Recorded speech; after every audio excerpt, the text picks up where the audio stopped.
మా తెలంగాణ ముందుగా హెడ్లైన్స్ చూద్దాం. అజారుద్దీన్కు మంత్రి పదవి ఇస్తే కిషన్ రెడ్డికి వచ్చిన ఇబ్బంది ఏంటి? హైదరాబాద్లో మూసీ రివర్ ఫ్రంట్ ఎందుకు ఉండకూడదో చెప్పాలని నిలదీత. నేను మొదట సెక్యులర్ భావాలు కలిగిన వ్యక్తిరన్న రేవంత్ రెడ్డి.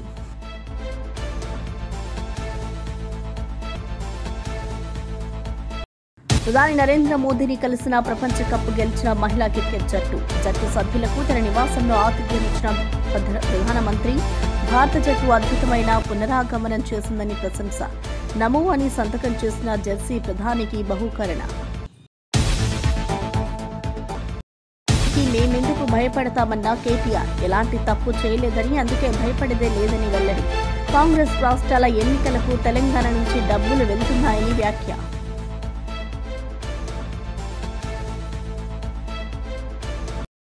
మంత్రి మండిపల్లి రాంప్రసాద్ రెడ్డి సంచలన వ్యాఖ్యలు. వైసీపీ మాజీ ఎమ్మెల్యే గడికోట శ్రీకాంత్ రెడ్డిపై విరుచుకుపడిన రాంప్రసాద్. రాయచోటి నియోజకవర్గంలో శ్రీకాంత్ రెడ్డి ఏ విధమైన అభివృద్ధి చేశారో చర్చకు సిద్ధమా అంటూ సవాల్.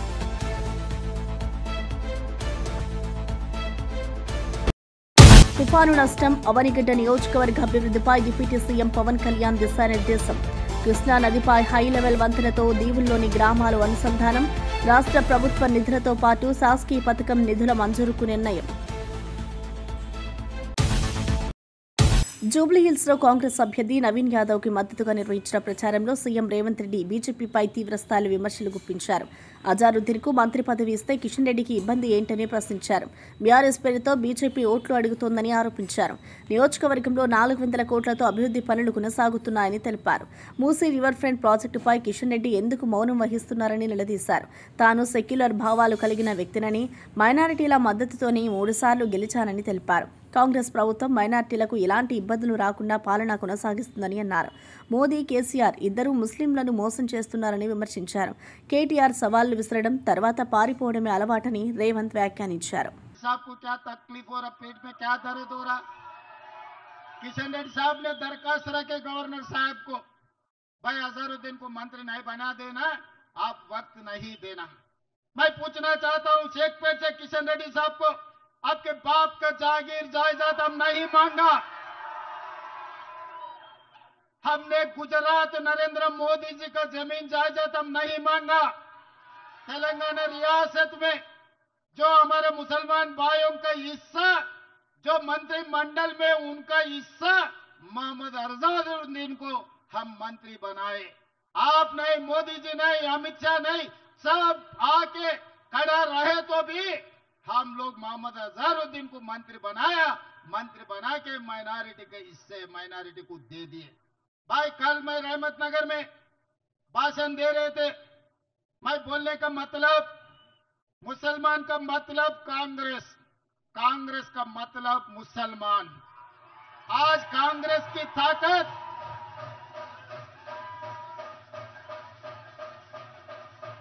तेलंगाना सरकार की ताकत हमारे मुसलमान भाई बहनों. ये तेलंगाना सरकार के 2 आंखें, मुसलमान और हिंदू, हम ये दोनों के बीच में कभी फर्क नहीं देखा. फर्क नहीं देखने के लिए कोशिश भी हम नहीं करते. 20 महीने हम सरकार चलाए. यहाँ पर जितने भी नौजवान है, हमारे मुसलमान भाई बहने हैं, हमारे सरकार में कभी इतने भी फर्क दिखा है क्या? आप लोगों को अलग देखने के लिए कभी कोशिश की है क्या? मगर बीआरएस वाले ने भटकाने के लिए कोशिश कर रहे. పీజీఆర్ లాంటి పేదోళ్ల గుండె ధైర్యమన్న నేతను మాజీ సీఎం కేసీఆర్ అవమానించాడని తెలంగాణ సీఎం రేవంత్ రెడ్డి తీవ్రంగా విమర్శించారు. కాంగ్రెస్ అభ్యర్థి నవీన్ యాదవ్కు మద్దతుగా జరిగిన ప్రచార సభలో మాట్లాడుతూ పీజీఆర్ కుటుంబాన్ని గేటు బయట నిలబెట్టిన కేసీఆర్ ఇప్పుడు బిల్లా రంగాలు గల్లీ తిరుగుతున్నారని ఎద్దేవా చేశారు. తెలంగాణలో పేదల హక్కుల కోసం పోరాడిన పీజీఆర్ను నిర్లక్ష్యం చేసిన కేసీఆర్ పాలనలో ఎవరికీ గౌరవం లేదని అన్నారు. కాంగ్రెస్ ప్రభుత్వం పేదల మనసు గెలిచిందని, ప్రజల ఆశలను నెరవేర్చే దిశగా ముందుకు వెళ్తుందని రేవంత్ గుడిసేసుకొని ఒక గూడు కట్టుకోవడానికి, వాళ్ళ గుండెల్లో ఒక ధైర్యాన్ని నింపడానికి పీజీఆర్ అనే ఒక టైగర్ ఈ హైదరాబాద్ నగరంలో ఉండేవాడు. ఆ పీజీఆర్ 2007 సంవత్సరంలో గుండె ఆగి మరణించినప్పుడు, గతంలో ఉమ్మడి రాష్ట్రంలో ఒక సాంప్రదాయం ఉండే, ఎవరైనా శాసనసభ్యులు అకాల మరణం చెందితే వారి కుటుంబాలకి ఏకగ్రీవం చేసే సాంప్రదాయం ఉండే. 2007 సంవత్సరంలో రాజకీయ ప్రత్యర్థి అయిన పీజేఆర్ తెలుగుదేశం పార్టీ మీద ఎన్ని పోరాటాలు చేసినా చంద్రబాబు నాయుడు గారు విజ్ఞత ప్రదర్శించి పీజేఆర్ కుటుంబానికి ఏకగ్రీవంగా చెయ్యడానికి ఆనాడు తెలుగుదేశం పార్టీ ఎన్నికల బరిలో అభ్యర్థిని నిలబెట్టలే. ఏ రాజకీయ పార్టీ కూడా చిన్న చితక పార్టీలే కాదు, స్వతంత్ర అభ్యర్థులు కూడా పీజేఆర్ మీద ఉన్న గౌరవంతో, పీజేఆర్ మీద ఉన్న అభిమానంతో ఎవరు ఎన్నికల్లో పోటీ చేయలే. కానీ దురదృష్టవశాత్తు ఆనాడు పీజేఆర్ ని అవమానించడమే కాదు, వారి కుటుంబం ఇంటి దగ్గరికి వెళ్లి చంద్రశేఖరరావు గారిని కలవడానికి ప్రయత్నం చేస్తే గేటు ముందల ఎర్రటి ఎండలో 3 గంటలు పీజేఆర్ కుటుంబాన్ని సతీమణిని నించోబెట్టి అవమానించి కల్వకుంటనే వెనక్కి పంపించిన కల్వకుంట్ల చంద్రశేఖరరావు ఆ ఎన్నికల్లో పీజేఆర్ మీద పోటీ పెట్టిండు. కానీ ప్రజలు విఘ్నులు కాబట్టి ఆనాడు కేసీఆర్ ను బీఆర్ఎస్ పార్టీని బండకేసి కొట్టి బొందబెట్టి పీజేఆర్ కుటుంబాన్ని ఆనాడు ఖైరతాబాద్ లో గెలిపించారు. మరి ఈరోజు మాగంటి గోపి మరణించిండు, వారి సతీమణిని సానుభూతితోని మీరు ఎన్నికల్లో గెలిపించండి అని బీఆర్ఎస్ కు సంబంధించిన బిల్లా రంగాలు మీ గల్లీ గల్లీ తిరుగుతున్నారు. మొన్న జరిగిన శాసనసభ ఎన్నికల్లో వాళ్ళ కారు పంచర్ అయి ఇవాళ కార్ఖానకు పోయి ఎక్కడిదక్కడ టైర్లు ట్యూబులు ఇప్పి రాళ్ల మీద నించోబెడితే ఈ రోజు బెంజు కారు దిగి ఈ రోజు ఆటోల మీ దగ్గర తిరుగుతున్నారు. 10 ఏళ్లు మున్సిపల్ మంత్రిగా, 10 ఏళ్లు ముఖ్యమంత్రిగా మీరొక్కసారి ఆలోచన చేయండి. 3 సార్లు ఈ జూబ్లీ హిల్స్ లో బీఆర్ఎస్ ఎమ్మెల్యేని గెలిపించారు. వన్డే ప్రపంచ కప్ గెలిచిన భారత మహిళా క్రికెట్ జట్టు సభ్యులను ప్రధాని నరేంద్ర మోదీ తన నివాసంలో ఆతిథ్యం ఇచ్చారు. ఈ సందర్భంగా జట్టు అద్భుతమైన పునరాగమనం సాధించిందని ప్రశంసించారు. వరుసగా 3 ఓటముల తర్వాత గెలుపు దిశగా పయనించడం గొప్ప విషయమని పేర్కొన్నారు. జట్టు కెప్టెన్ హర్మన్ ప్రీత్ కౌర్ సహా సభ్యులు ప్రపంచ కప్ విజయ విశేషాలను ప్రధానికి వివరించారు.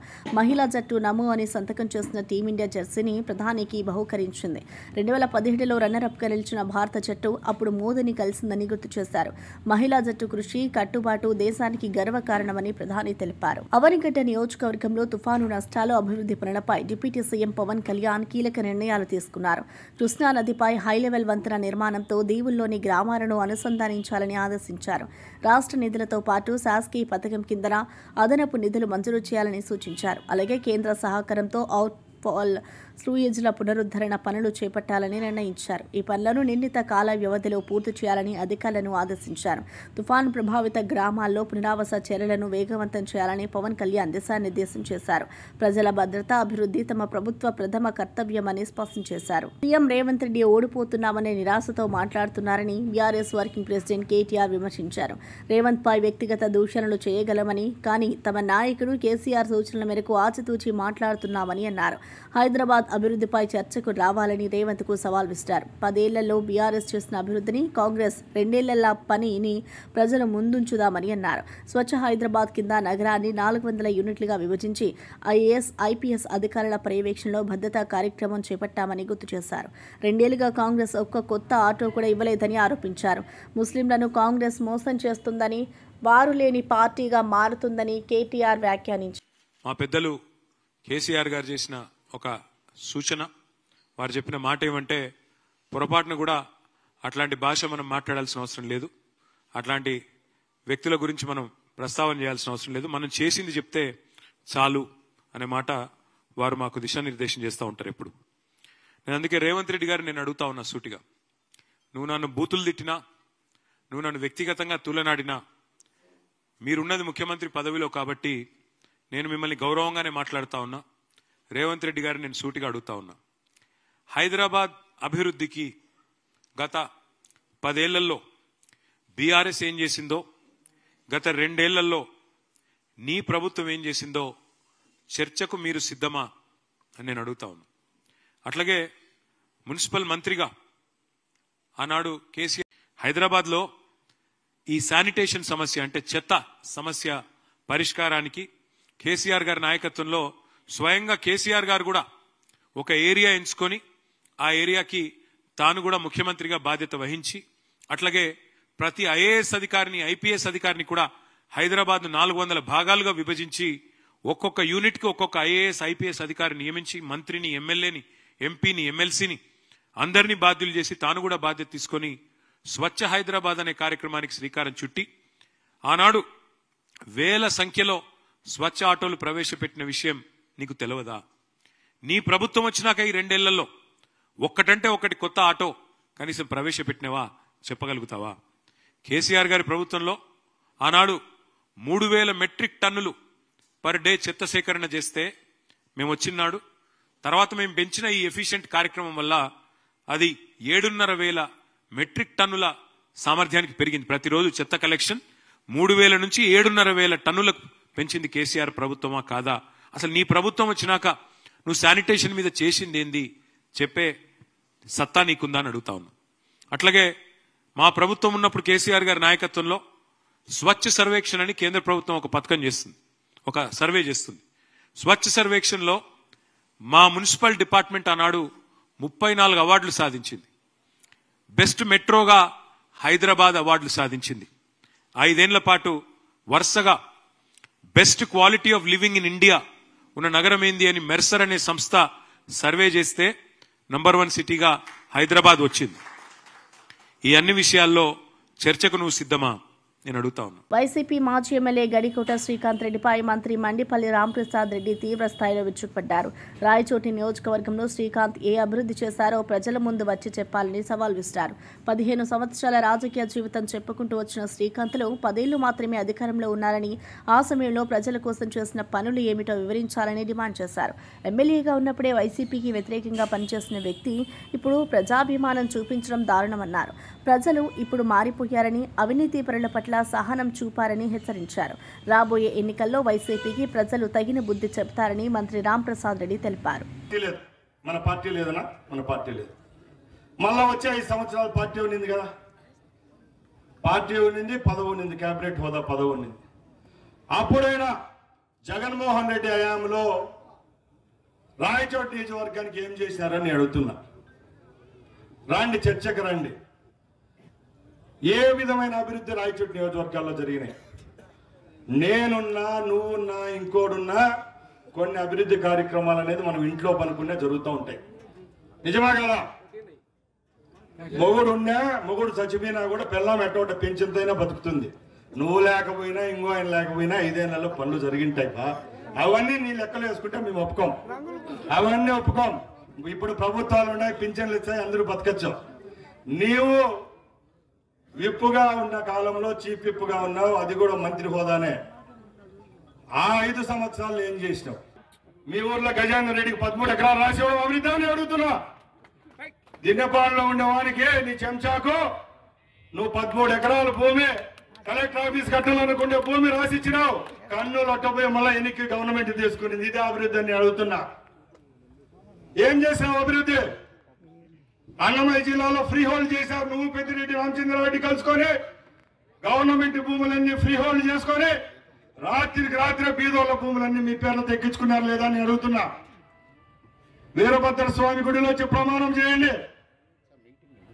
సుమారు 500 మంది నాయకుల పేర్లతో భూములు 5 సంవత్సరాల్లో ఎక్కినాయా లేదని అడుగుతున్నా. తెలంగాణ ప్రభుత్వం ప్రజల సంక్షేమం కోసం అంకిత భావంతో పనిచేస్తుందని డిప్యూటీ సీఎం భట్టి విక్రమార్క అన్నారు. రోడ్ల నిర్మాణ పనులను వేగవంతం చేయాలని సంబంధిత శాఖాధికారులకు ఆదేశాలు జారీ చేశారు. 2 లైన్ 4 లైన్ రోడ్ల ప్రాజెక్టులు పూర్తి దశకు చేరాయని, మరికొన్ని ప్రాంతాల్లో పనులు వేగంగా సాగుతున్నాయని తెలిపారు. ముఖ్యమంత్రి రేవంత్ రెడ్డి ఎప్పటికప్పుడు అభివృద్ధి పనులను పర్యవేక్షిస్తూ ప్రజలకు మేలు కలిగించే చర్యలు తీసుకుంటున్నారని అన్నారు.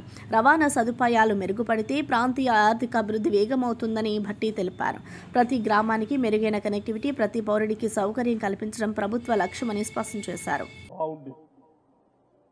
గౌరవ ముఖ్యమంత్రి గారు అట్లాగే కేబినెట్ ఈ ప్రాంతానికి సంబంధించినటువంటి మహేందర్ రెడ్డి గారు, అట్లాగే మన రామ్మోహన్ రెడ్డి గారు, ఈ ప్రాంతానికి సంబంధించిన స్పీకర్, ఈ జిల్లాకు సంబంధించినటువంటి ప్రసాద్ కుమార్ గారు ముఖ్యమంత్రి గారితో మాట్లాడి దీనిపైన ప్రత్యేక దృష్టి సారించి NG2లో ఉన్నటువంటి ఆ కేసుని అక్కడ కొట్లాడి ఒప్పించి నొప్పి లేకుండా దాన్ని ఎన్జిటి కేసుని మొన్న 30వ తారీఖు నాడు తొలగించేటువంటి చర్యలు తీసుకోవటమే కాదు, తొలగించిన మరుక్షణం నుంచి ఒక్క నిమిషం కూడా ఆలస్యం చేయకుండా ఇక్కడికి వచ్చి కొబ్బరికాయ కొట్టి పనులు మొదలు పెట్టించినటువంటి చరిత్ర. అంటే ఒక్క నిమిషం ఆలస్యమైనా ఈ ప్రాంత అభివృద్ధికి నష్టం జరుగుతుందనేటువంటి ఆలోచనతో తపనతో పనిచేస్తున్నటువంటి వ్యవస్థ మీ అందరికీ గుర్తు చేయాలన్నటువంటి ఆలోచనతోనే నేను ఈ విషయాలు చెప్తా ఉన్నాను. మిత్రులారా, ఈరోజు రాష్ట్ర ప్రభుత్వం ప్రజల కోసం పనిచేసేటువంటి ప్రభుత్వం.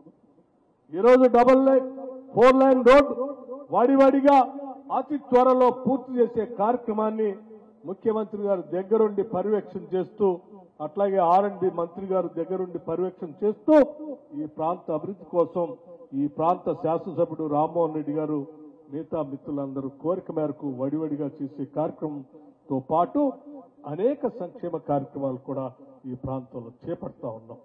ఈరోజు విద్యుత్ శాఖకు సంబంధించినటువంటి సమాచారం తీసుకుంటే కేవలం ఈ జిల్లాకు సంబంధించి నేను కొన్ని విషయాలు మీ దృష్టికి తీసుకొని రాదలుచుకున్నాం. వైఎస్ జగన్ పై ప్రజలు విసిగిపోయారని, త్వరలో ఆయన పాలనకు ముగింపు పలికే రోజులు దగ్గరలోనే ఉన్నాయని ఎమ్మెల్యే ఆదినారాయణ అన్నారు. జగన్ కుటుంబం అవినీతిలో మునిగిపోయిందని, ఆయన భార్య భారతిరెడ్డి 400 కోట్ల బంగారం కొనుగోలు చేస్తుందని సంచలన ఆరోపణలు చేశారు. జగన్ రాజ్యాంగాన్ని ఉల్లంఘించి తన భార్య పేరు మీద లావాదేవీలు జరిపారని విమర్శించారు. మా కూటమి పెరిగి పెరిగి పెరిగి అంతరిక్ష స్థాయి, అతనిది అధోగతి, తరిగి తరిగి తరిగి అంతరించిపోతుంది. పార్టీ డైనోసార్ కాబోతుంది. అది తెలుసుకోవాలి. అతను ఏం చేసినా పప్పులుగా మేము ప్రతి అంశాన్ని తూచా తప్పగా పాటిస్తాం. అతన్ని తూ క్ష అనేటట్టుగా చేస్తాం. అతని బతుకు గౌరవం చేస్తాం. కేసులో ఇరుక్కోబోతున్నాడు. మననే జోగి రమేష్ సిట్టు 2లో ఇరుక్కున్నాడు. తమ్ముడు కూడా సిట్టు 1 సీరియస్ గా ఉంది. ఇప్పటికే అరెస్ట్ అయినారు ఐఏఎస్ ధనంజయ రెడ్డి, అతనితో పాటు ఉండే బిఏ కృష్ణమోహన్ రెడ్డి, శ్రీధర్ రెడ్డి. అది సిట్టు 1, లిక్కర్ సిట్టు 1 ఇరుక్కున్నాడు. 400 కేజీల బంగారం అనేది ఈడీ మెయింటైన్ చేస్తుంది. మహాతల్లి భారతి గారు 400 కేజీలు, కేజీ ₹1 బంగారు. ధనదానికి అర్థం లేదు. నేను ఎప్పుడో చెప్పినా, జగన్ రెడ్డి అధికారంలో ఉన్నప్పుడే 2020లో అనంతపురం మీటింగ్లో, అయ్యా ఆయన యొక్క ఆలోచన ఎట్టుండేది, ఆ రోజుల్లోనే నేనే రాజు, నాదే రాజ్యం, నాదే రాజ్యాంగం, అదే భారతీయ రాజ్యాంగం అని, అదే భారతీయ రాజ్యాంగాన్ని తూచా తప్పకుండా అమలు చేస్తున్నాడు. మన సిగ్గుల పులివెందుల ఉప ఎన్నికలో 10% మాకు వచ్చిన ఓటు రాలే. టోటల్ ఓట్లలో అయితే 9%, 17% రావాలి. డివైడ్ రాకుండా చేసినాం. అదేదో మతలబు చేశామట. మేము మతలబు చేశాం. 11 నామినేషన్లు ఉన్నాయి. సిగ్గుండాలి కదా, అటకాయించాలి కదా. అదే పులివెందులలో ఒక్క నామినేషన్ లేకుండా చేసి చివరికి సర్పంచ్ ఎలక్షన్లో వార్డు మెంబర్ లేకుండా చేసినాడు. అతను మాట్లాడేదానికి హక్కే లేదు. ఆంధ్రప్రదేశ్లో అవినీతి ఆరోపణల నేపథ్యంలో ఏసీబీ అధికారులు భారీ స్థాయిలో సోదాలు నిర్వహించారు. రాష్ట్ర వ్యాప్తంగా 120 సబ్ రిజిస్ట్రార్ కార్యాలయాల్లో ఒకేసారి దాడులు చేపట్టారు. ఎన్టీఆర్ జిల్లా ఇబ్రహీంపట్నం, ప్రకాశం జిల్లా ఒంగోలు, విజయనగరం, భోగాపురం, సత్యసాయి జిల్లా చిలమత్తూరు, పల్నాడు జిల్లా నరసరావుపేటతో సహా పలు ప్రాంతాల్లో అధికారులు తనిఖీలు కొనసాగిస్తున్నారు. రిజిస్ట్రేషన్ ప్రక్రియలో లంచాలు, అక్రమ లావాదేవీలపై ఆధారాలు సేకరిస్తున్నట్లు సమాచారం. అవినీతి నిరోధక విభాగం ఈ దాడులతో ప్రభుత్వ కార్యాలయాల్లో క్రమశిక్షణ తీసుకురావడమే లక్ష్యమని అధికార వర్గాలు వెల్లడించాయి. సాధారణ ప్రజలకు పారదర్శక సేవలు అందించేందుకు ఈ తనిఖీలు కీలకమవుతాయని ఏసీబీ అధికారులు పేర్కొన్నారు.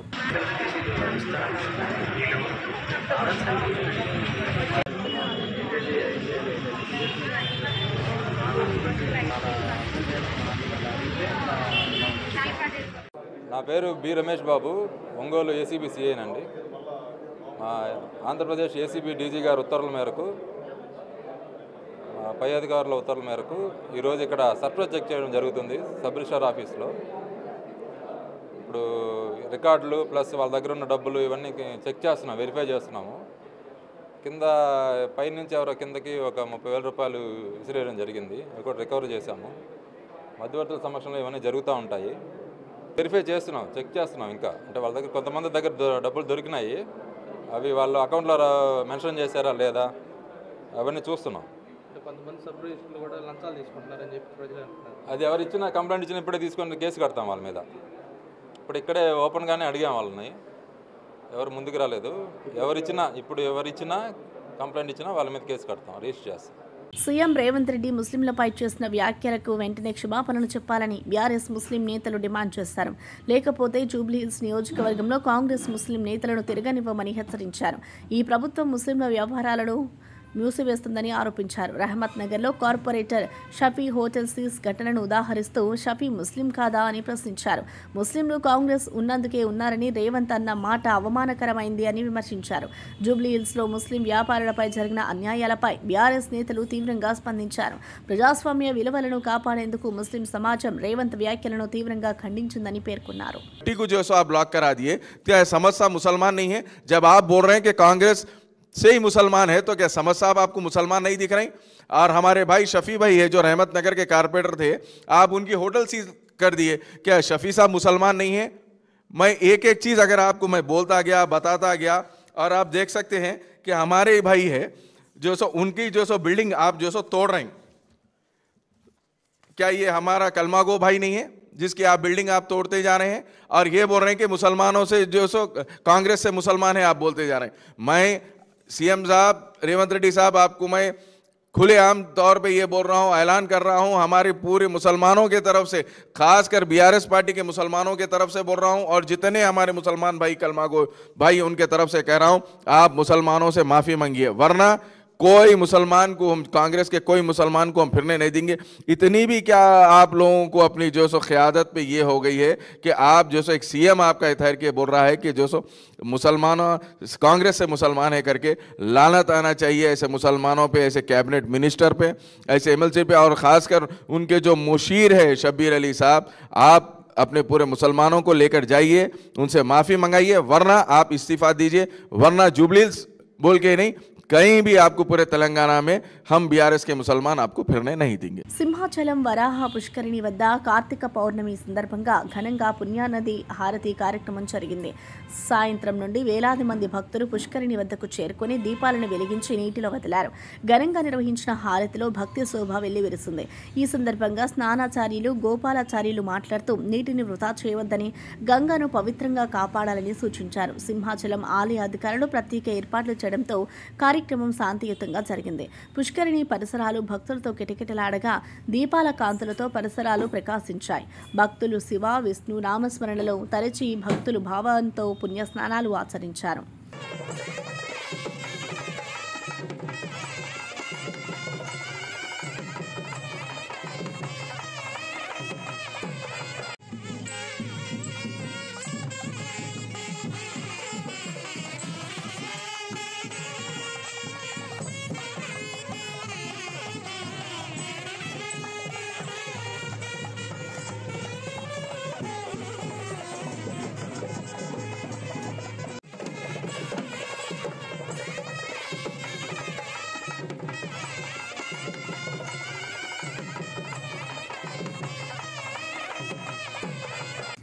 BJP MP Raghunandan Rao CM Revanth Reddy తీరుపై ఘాటుగా విరుచుకుపడ్డారు. కేసీఆర్ కుటుంబంపై అవినీతి ఆధారాలు ఉన్నాక గవర్నర్ అనుమతి ఎందుకు కోరుతున్నారని ఆయన ప్రశ్నించారు. గతంలో రేవంత్ రెడ్డిని అరెస్ట్ చేయడానికి ఎవరి అనుమతి తీసుకున్నారని గుర్తు చేశారు. జూబ్లీహిల్స్ ఎన్నికల ప్రచారంలో రేవంత్ చేసిన వ్యాఖ్యలపై స్పందించిన రఘునందన్ కేటీఆర్ అరెస్ట్ విషయంలో సీఎం ఆడలేక మధ్యలోడు అయిపోయాడు అన్నారు.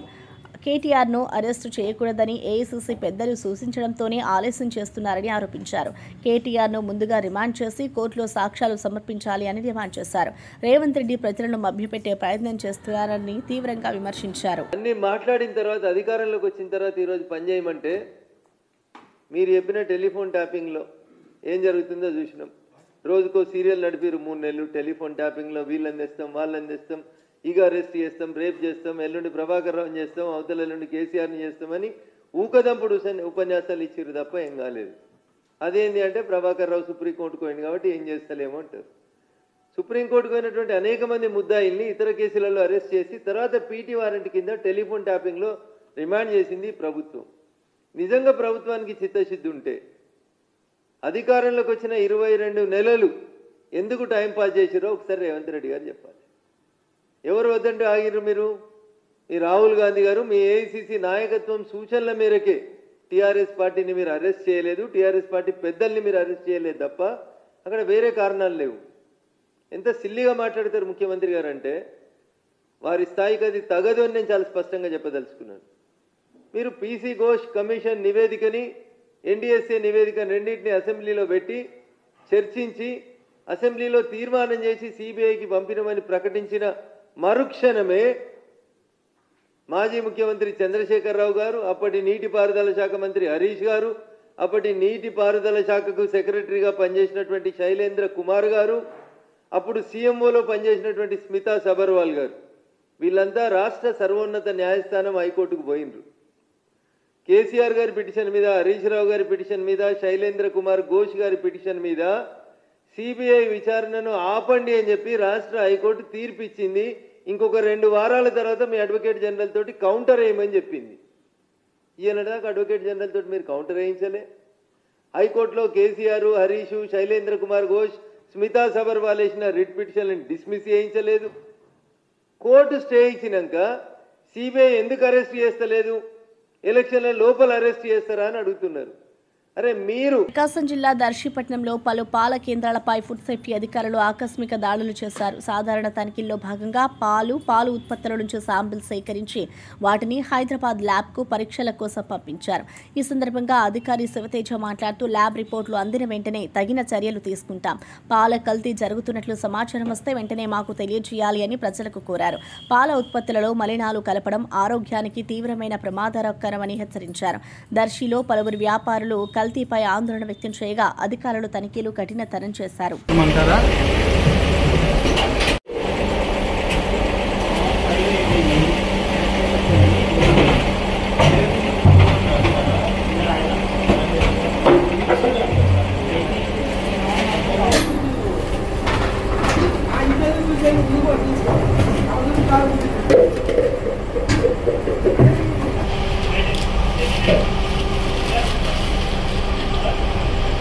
డిప్యూటీ సీఎం పవన్ కళ్యాణ్ ఫ్లెమింగోలకు శాశ్వత నివాసం కల్పించాలన్న ప్రకటనపై వైఎస్ఆర్సీపీ నేత భూమన కరుణాకర్ రెడ్డి చమత్కారంగా స్పందించారు. ఆయన మాట్లాడుతూ పులికాట్ సరస్సులో పక్షులకు నివాసం కల్పించడం అభినందనీయం.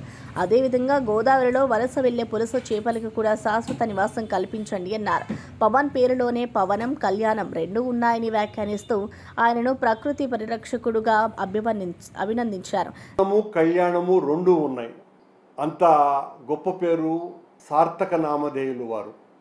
పవన్ కళ్యాణ్ గారు, మీరు ఎక్కడో సైబీరియా నుంచి వందల వేల సంవత్సరాలుగా పులికాట్ సరస్సుకు వచ్చేటువంటి ఆ ఫ్లెమింగో పక్షులకు మళ్ళీ తిరిగి సైబీరియాకు పోనివ్వకుండా ఆంధ్రప్రదేశ్లో ఎకో టూరిజాన్ని డెవలప్ చేయటం కోసమని ఆ పక్షులని శాశ్వతంగా ఇక్కడే ఉంచేంతగా మీ ఆలోచనల్ని నేను మనస్ఫూర్తిగా అభినందిస్తున్నా. ఈ సందర్భంగా మీకు నా ప్రత్యేకమైనటువంటి విన్నపం కూడా ఒకటి చేస్తున్నా. బంగాళాఖాతంలో సుదూర ప్రాంతాల నుంచి సరిగ్గా వందల వేల మైళ్ళ దూరం ప్రయాణించి గోదావరి వరదలప్పుడు గోదావరిలోకి వచ్చేటువంటి పులస చేపని కూడా మీరు శాశ్వతంగా గోదావరిలోనే ఉండేటట్టుగా స్థిర నివాసం ఏర్పరచుకునేటట్టుగా చేయవలసిందిగా మిమ్మల్ని కోరుకుంటున్నా. తద్వారా పిఠాపురం నియోజకవర్గంలో ఉన్నటువంటి ప్రజలతో సహా ఆంధ్ర రాష్ట్రంలో అందరికీ కూడా పులస చేప దొరికే విధంగా వెసులుబాటు కల్పించవలసిందిగా కోరుతున్నా. అలాగే ఏప్రిల్, మే నెలల్లో ఎండలు విపరీతంగా కానవచ్చేటువంటి పరిస్థితి మనకందరికీ కూడా తెలుసును. మీరు ఆ సమయాన శీతల వాయువులు పూర్తిగా మీ అధీనంలో ఉంచుకొని చల్లటి వాతావరణాన్ని కల్పించేటట్టుగా కూడా ప్రయత్నం చేయమని కూడా ఈ సందర్భంగా మిమ్మల్ని కోరుకుంటున్నాను. ఎందువల్లంటే మీరు వేల మైళ్ళ దూరం నుంచి వేల సంవత్సరాలుగా వస్తున్నటువంటి ఆ ఫ్లెమింగో పక్షులనే ఇక్కడ పెట్టేయాలా అనుకునేటువంటి స్థిర నివాసం ఏర్పరచాలా అన్నటువంటి మీ ఆలోచన యొక్క దార్శనికతను మెచ్చుకుంటూ ఇలాంటి పనులు కూడా మీరు చేయాలా అన్నటువంటి విషయాన్ని ఈ సందర్భంగా చెబుతూ ఇలాంటి మంచి పనులెన్నో మీరు చేయాలా, మీ జ్ఞాన తృష్ణను, మీకున్నటువంటి ఈ అమోఘమైనటువంటి ప్రజ్ఞను చూసి దిమ్మ తిరిగిపోవాలని కోరుకుంటున్నాను. ఇవి బులెటిన్ విశేషాలు. మరో బులెటిన్లో మళ్ళీ కలుద్దాం.